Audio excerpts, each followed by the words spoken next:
আসসালামু আলাইকুম। কি অবস্থা সবার? কেমন আছেন সবাই? আশা করি ভালো আছেন। আল্লাহর রহমতে আমিও আলহামদুলিল্লাহ ভালো আছি।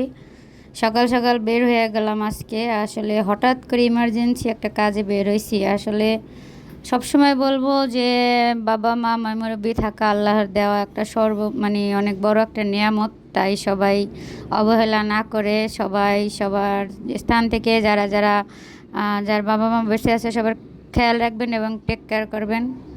বাইসা থাকতে যদি খবর না নেন তাহলে বুঝবেন যে আসলে কি ছিল জীবনে বাবা মা মুরব্বি।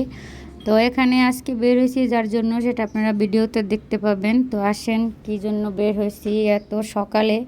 এখন সকাল বাজে 6টা। এখন বাংলাদেশ টাইম সকাল 6টা, তাই বের হয়ে গেলাম। আর কর্মজীবনে সবাই যার যার মতো ব্যস্ত, শহরে ব্যস্ততম দিন শুরু হয়ে গেল।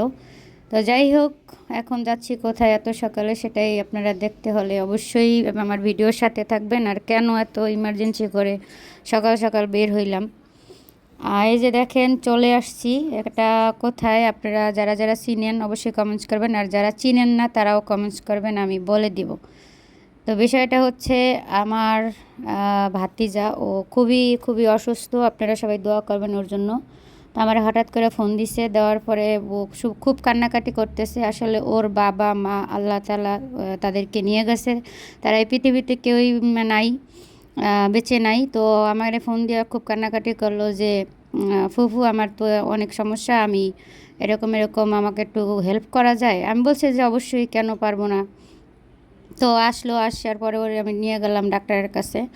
তো আসলে ওর কন্ডিশন খুবই খারাপ। সবাই দোয়া করবেন। আসলে বাবা মা না থাকতে ছোটোবেলা থেকে কোনো টেক কেয়ার পায় নাই, মানুষের কাছে কাছে কাজকর্ম নিয়ে এর কাছে ওর কাছে এভাবেই ও বড় হয়েছে।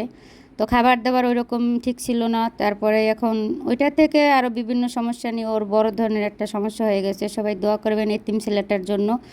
তাই আসলে মনকে মানাইতে পারলাম না ওর জন্য। আর এখানে দেখেন হসপিটালের পরিবেশটা খুবই ভালো, খুবই ভালো। আপনারা যদি যাইতে চান, এখানের চিকিৎসা ভালো, সব রকমের ডাক্তার আছে। তারপর টেস্টগুলো খুবই, মেশিনারিজগুলো খুবই ভালো।